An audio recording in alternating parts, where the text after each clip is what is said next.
Hola, ¿cómo están? Soy la tía Consuelo, fonoaudióloga de la escuela y he decidido grabar estos videitos para darles algunos tips de cómo trabajar en casa, algunos elementos que son primordiales en el ámbito del aprendizaje de la lectoescritura y que me gustaría que ustedes como papás y como niños también pudieran trabajarlo en casa en estos días y en este tiempo que tenemos que estar encerrados, que tenemos que cuidarnos y que las actividades las tenemos que realizar en conjunto, sobre todo con ustedes los apoderados, ¿ya?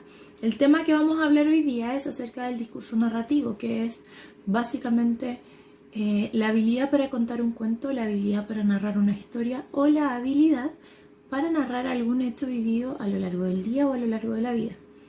¿Qué es el discurso narrativo o qué es un cuento? Es básicamente la unión de distintas oraciones que se unen de forma coherente para establecer un relato, ¿ya?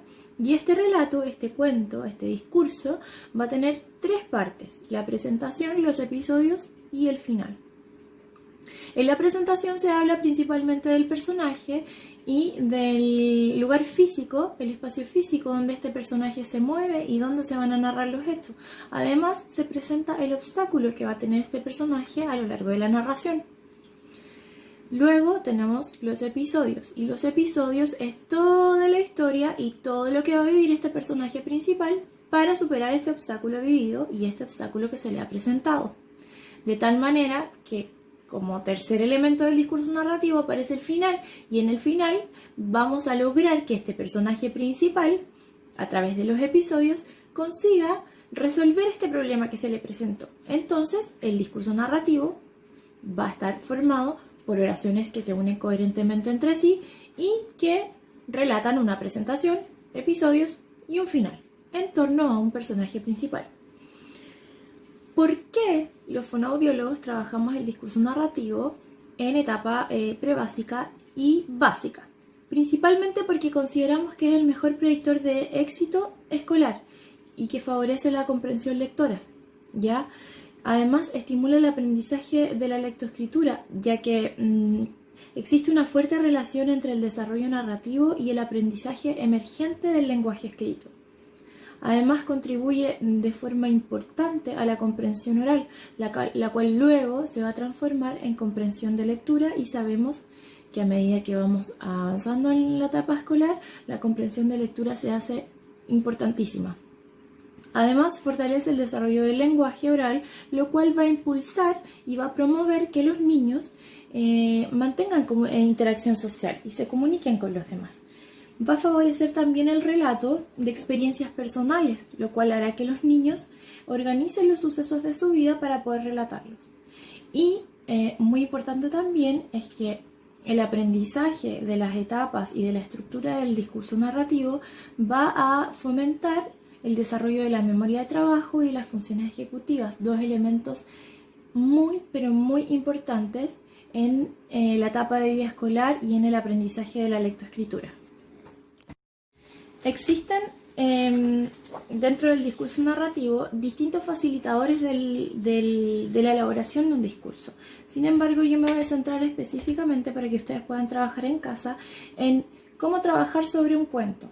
Lo primero y muy importante es que se centren en los intereses de sus hijos, o si ustedes niños que me están viendo, se centren en los temas que a ustedes les importan, que a ustedes les llaman la atención, de tal manera que fomentemos primero las ganas de escuchar un cuento, las ganas de poner atención y las ganas de entender este cuento.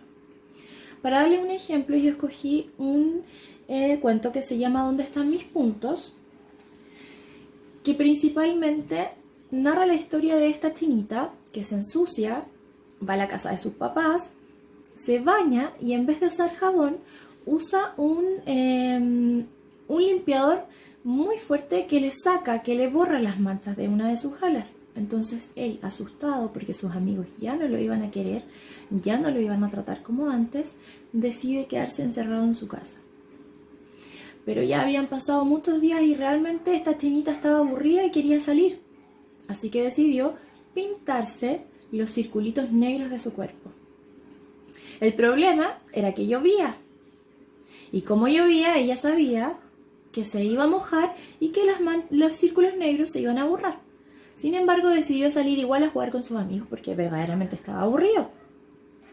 Así que esta chinita salió con sus circulitos pintados con témpera y el agua empezó a salir negra porque la mojaba y hacía que estos círculos se borraran. Sin embargo, sus amigos no reaccionaron, no les llamó la atención, no actuaron diferente, siguieron jugando con ella igual que siempre. Y se dio cuenta ella que sus manchas siempre estuvieron debajo de las marcas de témpera que ella misma se había hecho. Así que no hubo ningún problema y todo siguió como antes. Como ven, tenemos un cuento simple, corto, en base a un personaje principal y a su problema. ¿Cómo podemos trabajar este cuento? Luego de contarlo, hacemos preguntas. ¿Quién era el personaje principal? ¿Dónde vivía? ¿Cómo era? Son preguntas directas, son preguntas simples, son preguntas fáciles. Luego podemos hacer preguntas de mayor inferencia, como por ejemplo, ¿cómo crees que eran los papás de esta chinita? ¿Cómo crees que era la casa de esta chinita? ¿Ya? Vamos aumentando la dificultad de las preguntas. Además, podemos trabajar sobre el orden temporal de esta historia. Presentamos distintas imágenes que el niño tiene que ordenar y relatar en un orden coherente. Lo otro que podemos hacer es extraer ciertas actividades, ciertas situaciones que se dan en el cuento y hacerlas en paralelo con la vida diaria. Por ejemplo, esta chinita se iba a bañar. Entonces podemos preguntarle a los niños cuáles son los pasos a seguir para nosotros bañarnos. Y los niños tienen que ordenarnos los pasos que ellos siguen día a día cuando entran a la ducha, por ejemplo. Y estos pasos tienen que ser en orden. El niño no puede decir primero me metí a la ducha y después me saqué la ropa. No, todo tiene que ir en orden, tiene que ser coherente de tal manera que lleguemos a la definición de discurso narrativo cuando dijimos que el discurso eran oraciones coherentemente unidas que formaban una historia. Ya, lo que les recomiendo es que busquen cuentos cortos, cuentos simples, que tengan imágenes, las pueden descargar de internet, está lleno de libros de cuentos, pueden buscarlas en la biblioteca incluso, ¿ya? El acceso a un cuento es muy simple, es muy fácil, solo basta que se atrevan. Incluso pueden contar historias o pueden contar sucesos que vivieron en el día. Pueden pedirle a los niños que les digan ¿qué hiciste hoy día? Desde que te levantaste hasta que te acostaste. Y debemos cuidar, por ejemplo, que el relato sea coherente en tiempo, en lugar, en personajes, ¿ya? Eso es lo que le puedo recomendar por hoy día de cómo trabajar el discurso narrativo. Espero que estén muy bien, se cuidan mucho. Cualquier pregunta me la dejan, me la escriben. Si tienen algún tema del cual quieren que hablemos, también me lo dejan escrito y lo preparamos y lo conversamos. Que estén muy bien, chao.